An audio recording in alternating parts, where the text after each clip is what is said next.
పరిణయం 78th chapter. విశ్వ కోపంగా, ఎందుకిలా ప్రవర్తిస్తున్నావు నాగేంద్ర అని నాగేంద్ర వైపు తిరుగుతాడు.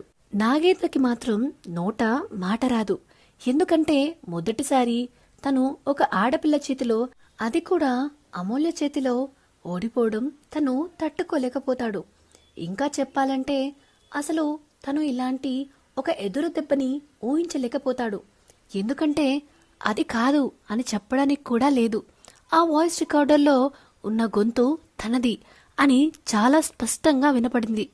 తన పేరు, తన డీటెయిల్స్ను ఎవరితో పెట్టుకుంటున్నావో తెలుసా అని మాట్లాడిన ప్రతి మాట కూడా ఆ వాయిస్ రికార్డర్లో చాలా క్లియర్గా వినపడ్డాయి. ఇంకా చెప్పాలంటే అది డూప్లికేట్ అనడానికి కూడా వీలు లేకుండా ఉండడం. ఇంకా వాళ్ళ కాన్వర్జేషన్ తర్వాత సరియు ఇంకా అమూల్య మాట్లాడుకున్న మాటలు కూడా ఉండడంతో అది నకిలీ అని, ఫేక్ అని ఆర్టిస్ట్తో డబ్బింగ్ చెప్పించారు అని చెప్పలేకపోతూ ఉంటాడు. విశ్వ కోపంగా, ఎందుకు చేశావు ఈ పని అని అడుగుతాడు.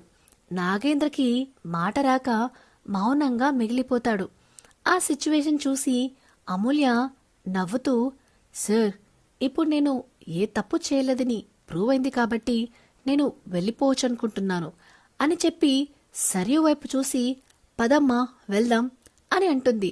సరియు నవ్వుతూ అమూల్య వైపు గర్వంగా చూసుకుంటూ, పద తల్లి అని అమూల్య చేయి పట్టుకుని తీసుకుని వెళ్తుంది. అలా తీసుకుని వెళ్తున్న సమయంలో భూషణ్ వాళ్ళని చూసి, రేయ్, ఎక్కడికి రా వెళ్ళేది, నన్ను వదిలేసి పోతారా అంటూ వాళ్ళ దగ్గరికి వెళ్తాడు. సరియు వెనక్కి తిరిగి చూసి అక్కడున్న వాళ్ళ అన్నయ్యని చూసి నవ్వుతూ దగ్గరికి వెళ్ళి, అన్నయ్య అంటుంది. ఏంట్రా, నన్నొక్కరిని వదిలేసి పోతారా ఏంటి అని అంటాడు భూషణ్. అదేమి కాదు, నువ్విక్కడేంటి, ప్రతిసారి రావు కదా, ఈసారేంటి కొత్తగా అని అడుగుతుంది సరియు. భూషణ్, రావాలనిపించింది, వచ్చాను. సరే కాని ఈరోజు ఏమైంది, ఎందుకు ఇంత సంతోషంగా ఉన్నావు అని అడుగుతాడు. సరియు నవ్వుతూ జరిగింది మొత్తం చెప్పి, నిజంగా అమూల్య చాలా తెలివైనది అని మెచ్చుకుంటుంది అమూల్యని. భూషణ్ షాక్ అవుతూ, అసలు వాయిస్ రికార్డర్ ఎందుకు తెచ్చుకున్నావు నువ్వు, మ్యాటర్ ఏంటి అని అడుగుతాడు. అమూల్య మాట్లాడకుండా పేపర్లో తను రాయాల్సిందంతా రాసి భూషణ్ చేతికి అందిస్తుంది. అది చూసి భూషణ్ దాన్ని చదువుతూ ఉంటాడు. అందులో ఇలా రాసి ఉంది, నిర్మల నాకు చెప్పింది ఇక్కడ చాలా పాలిటిక్స్ ఉంటాయని. ఎందుకైనా మంచిది మనమెప్పుడు ఎక్కడ ఎవరి దగ్గర ఇరుక్కుంటామో తెలియదు కాబట్టి మన జాగ్రత్తలో మనం ఉండడం బెటర్. సో అందుకని ఈ voice recorder and hidden camera కూడా తెచ్చుకున్నాను. అండ్ నేను ఇక్కడికి కొత్త కదా, సో నేను నా జాగ్రత్తలో ఉండడం తప్పు లేదు కదా మావయ్య అని ఉండడం చూసి, అబ్బా నీకెన్ని తెలివితేటలున్నాయో, నా చెల్లిలాగా నువ్వు కానే కాదు అని అనుకుంటూ భూషణ్ మురిసిపోతూ ఉంటాడు. సరియు భూషణ్ మురిసిపోతూ ఉండడం చూసి, ఏమైందన్నయ్య అని అడుగుతుంది. భూషణ్ సరియుకి మాత్రమే వినిపించేలా, నీ కూతురు నీలా అస్సలు లేదు అని అంటాడు. సరియు కోపంగా, నన్నెందుకు లాగుతున్నావు ఇందులో అని అడుగుతుంది. భూషణ్ సరియు చేతిలో అమూల్య రాసి ఇచ్చిన పేపర్ పెడుతూ, చూసుకో అని అంటాడు. సరియు ఆ పేపర్లో ఉన్న మ్యాటర్ చదివి అమూల్య వైపు చూసి, నీకు ఇన్ని తెలివితేటలు ఎక్కడి నుంచి వచ్చాయిరా అంటూ అమూల్యని చూస్తూ అడుగుతుంది. అదేమి కాదు, జాగ్రత్త పడడం అంటారు అంతే, అందుకే కదా ఇలా అయిపోయింది అని అంటుంది అమూల్య. భూషణ్ సరియు దగ్గరికి వచ్చి తన చెవిలో తనకి మాత్రమే వినిపించేలాగా, సిస్టర్, నిజంగా నువ్వు కూతురి కనలేదురా, ఒక శివంగిని కన్నావు.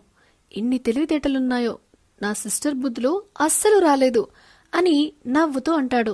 సరియు అన్నయ్యో అంటూ కోపంగా చూస్తుంది. భూషణ్, నిజం చెప్తున్నారా, నిజాలు ఒప్పుకోవాలి, నిజం చెప్పు, నీకని తెలివితేటలు ఉన్నాయా? వాడు ప్లాన్ వేస్తే ఆ ప్లాన్లో నువ్వు ఇరుక్కొని వచ్చావు, కానీ అమూల్య అలా కాదు కదా, వాణ్ణి రివర్స్లో ఆ ప్లాన్లో ఎక్కిచ్చేసి వచ్చేసింది. అయినా ఏ మాటకా మాట, నీ కూతుర్లా ఉండడం నేర్చుకోరా అని అంటాడు. ఆ మాటకి సరియు భూషణ్ని చంపేలా చూస్తుంటే భూషణ్ మాత్రం అదేమీ పట్టించుకోకుండా మనకి ఇక్కడ ప్రైవేట్ రూమ్ ఉంది, అక్కడికి వెళ్ళి మాట్లాడుకుందాం రా అని అంటూ ఉంటాడు. అంతలో అక్కడికి ఆర్యన్ బాడీగార్డ్స్తో రావడం, ఇంకా చెప్పాలంటే అమూల్య సెలెక్ట్ చేసిన సూట్ వేసుకుని రావడంతో అందరూ ఆర్యన్ వైపు కనురెప్ప వేయకుండా చూస్తూ ఉంటారు. ఇంకా చెప్పాలంటే ఆర్యన్ అంటే ఆ బిజినెస్ ఫీల్డ్లో చాలా మందికి భయం, ఇంకా కొంతమందికి ఆరాధన, ఇంకా కొంతమందికి ఆర్యన్ వల్ల వాళ్ళ కలలు ఆశలు కూలిపోయాయని పగా ప్రతీకారాలు ఉంటాయి. సో ఇదేనండి పరిణయం 78th చాప్టర్. ఈ వీడియో కనుక మీకు నచ్చినట్టయితే please like, share and comment చేయండి. అలానే ఇలాంటి కొత్త కొత్త కథల కోసం, కొత్త కొత్త అప్డేట్స్ కోసం మన channel the novel whisperer with వినియాని సబ్స్క్రైబ్ చేసుకోండి. Thank you, bye.